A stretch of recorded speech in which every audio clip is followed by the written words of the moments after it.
Well then, starting today, I'd like to ramble on about Japanese history. Ramble? There's no point in rushing. History is best absorbed at a leisurely pace, you see. Fair enough. So what are we starting with? The Jomon period. Jomon. That's the pottery one, right?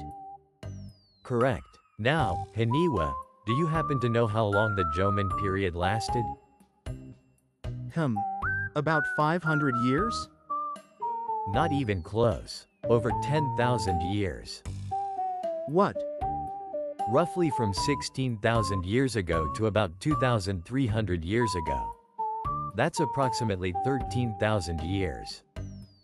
So smartphones have only been around for less than 20 years, and this is 650 times longer than that? Why are you suddenly bringing up smartphones? Well, the math checks out, I suppose. It's easier to understand that way. For comparison, the Edo period was about 260 years, the Heian period about 400. The Jomon is dozens of times longer. That scale is completely broken. Which is precisely why it's perfect for rambling about. You couldn't rush through it even if you tried. Let's start by sorting out the basics. When exactly was the Jomon period? Go ahead. About 16,000 years ago. The Ice Age was gradually ending and the Earth was warming up. The Ice Age? When mammoths were around. Indeed, Japan had Nauman elephants and giant deer. As those times ended, the climate gradually became like today's. Huh. And when temperatures rise, what happens? Sea levels rise. Because ice melts? Exactly. Japan, which had been connected to the continent, gradually became an island.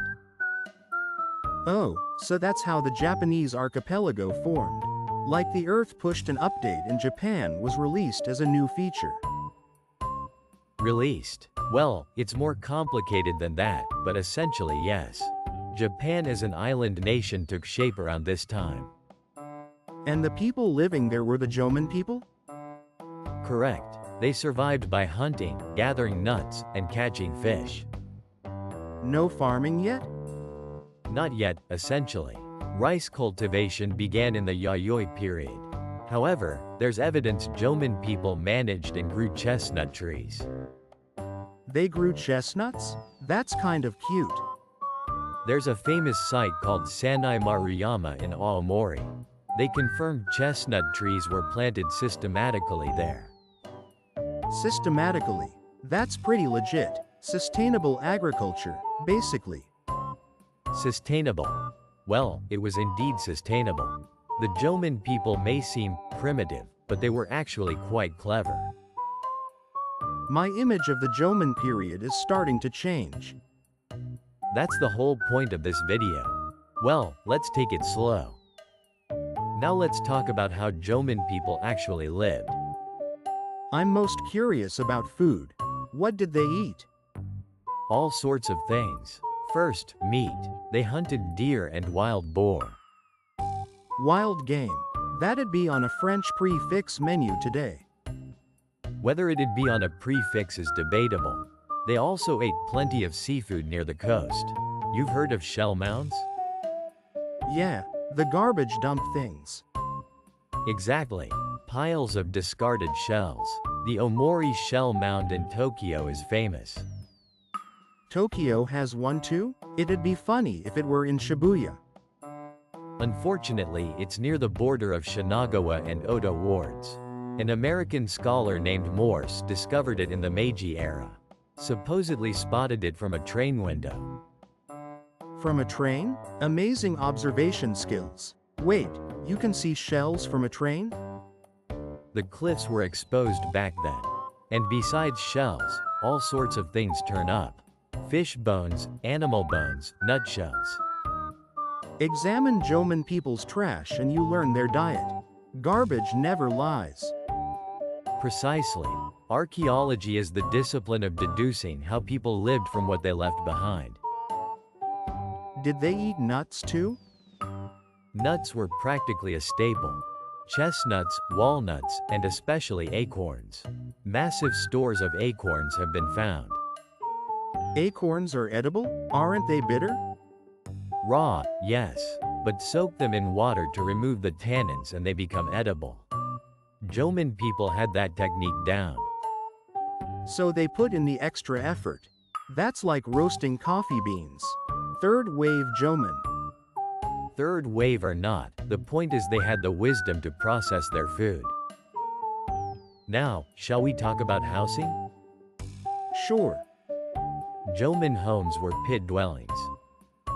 Pit dwellings. You dig a hole in the ground and put a roof over it, right? That's right. Dig down about 50 centimeters to a meter. Put up pillars and a roof. Why dig down? Insulation. Underground temperatures are more stable, warmer in winter, cooler in summer. Wait, that's basically a semi-underground apartment. That'd be a trendy listing today.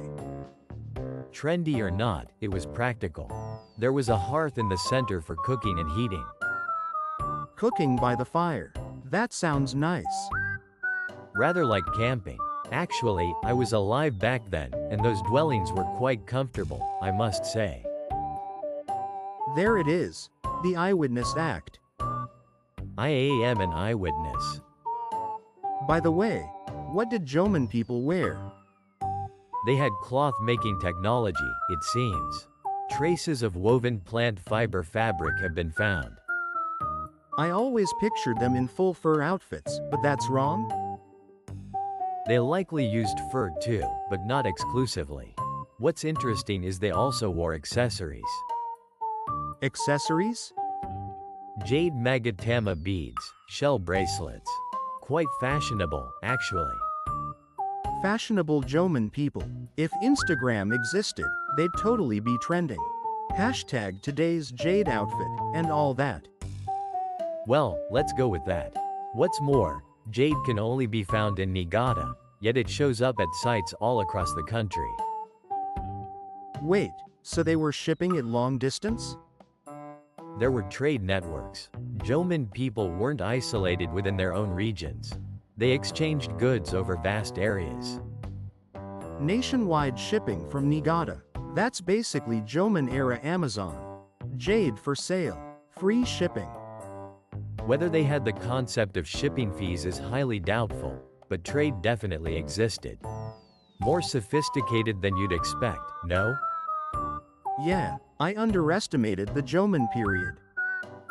One shouldn't underestimate it. Now, the Jomon period wouldn't be complete without discussing Jomon pottery. It's literally in the name. Jomon means cord marked. Indeed, and this pottery is remarkably old by world standards. Really?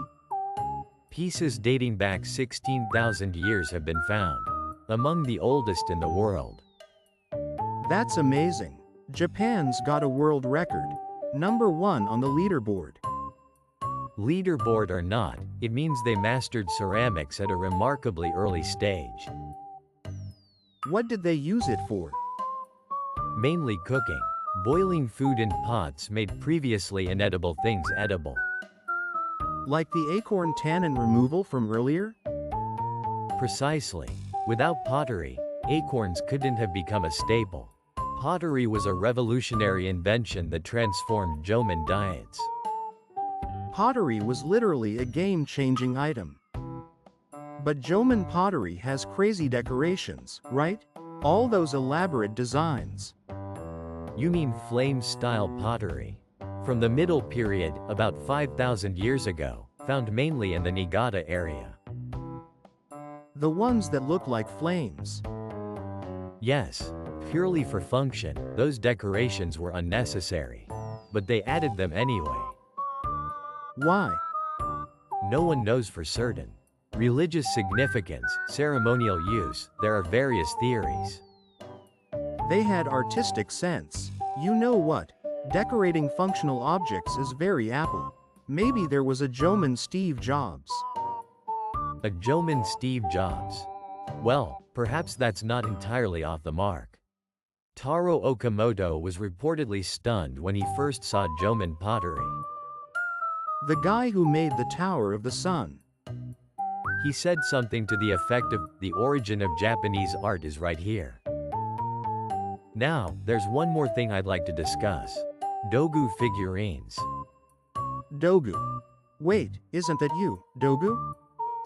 I'm talking about Dogu figurines in general, if you please. Haha, sorry. The most famous are the Shikoki Dogu. The ones with the alien-like goggle eyes. Oh yeah, I know those. They're so weird.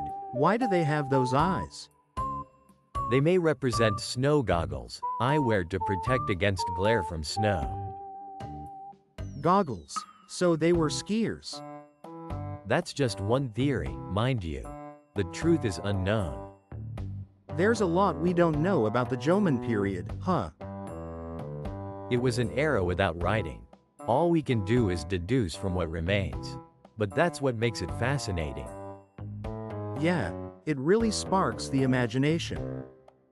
Now, over 20,000 Dogu have been found across Japan. And here's the interesting part. Most were intentionally broken. Broken? Arms missing, heads gone. Very few were buried intact.